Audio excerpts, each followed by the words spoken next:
Hi, welcome to One Word a Day. I'm Sophie, your co-pilot into the universe of Chinese. I'm going to continue with you on this journey of learning one Chinese expression a day. We talked about 油尽灯枯, which is the very end of life.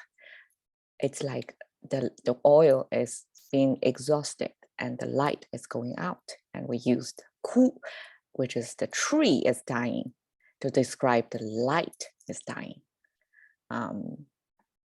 And today we are going to continue with the character 油.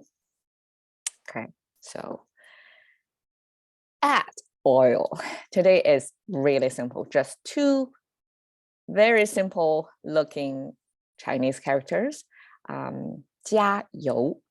But if you ever visited China or have any Chinese friends, 加油 is, or even watch the Winter Olympics.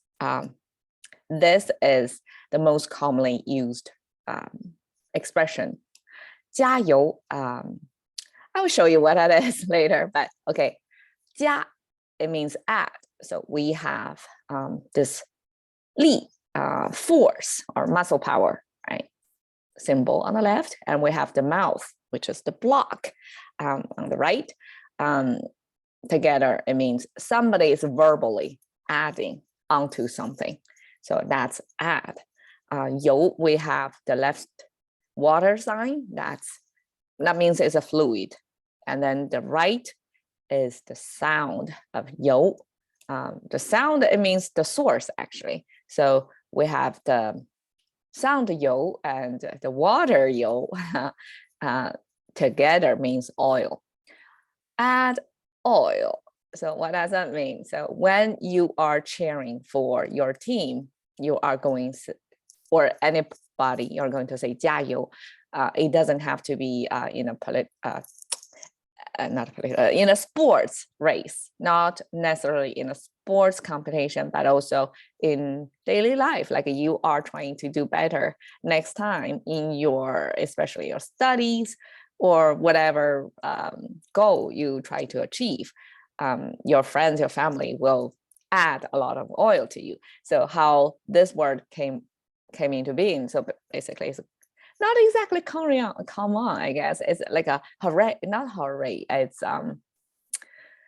well, in the contemporary emoji, it's this feast. It's this feast symbol. That means like you are going to fight.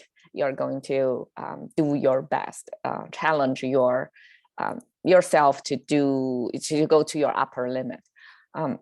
So add oil again came from this ancient under the oil light reading, studying, like that's for generations and generations, people who are ambitious, mostly young men who spent maybe 10 years reading under this oil light to eventually go to national exams. I mean, there are first regional, right? And if you're good enough, you go to national exams and be selected.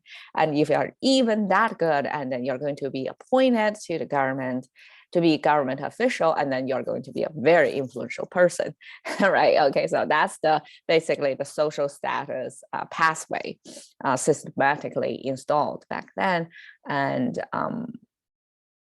well, about 300 years ago, a local government who is very much cares very much about education.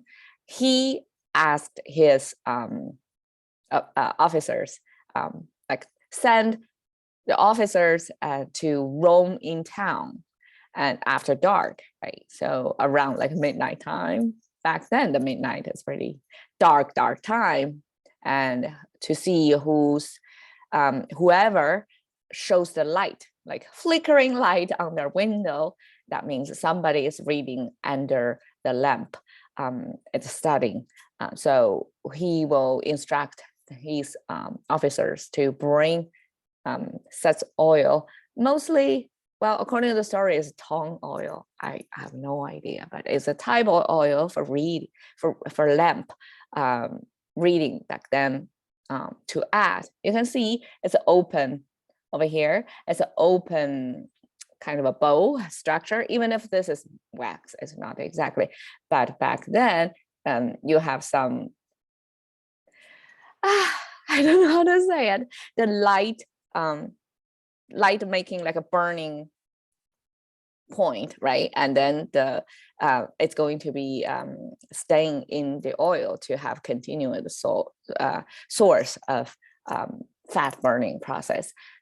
So they're going to add oil to this open container so that whoever is studying under the light are going to have more light source to carry on, because not everybody can afford even that oil for reading. So that's a kind of encouragement from this government official. It's like a real caring act to show, okay, I'm behind you, I'm support you, do well in your ambition in the national exam. So that's how 加油, kind of like a come on, I guess, came to be. Cash into the currency of thanking by just one word a day. I'm Sophie. See you another day.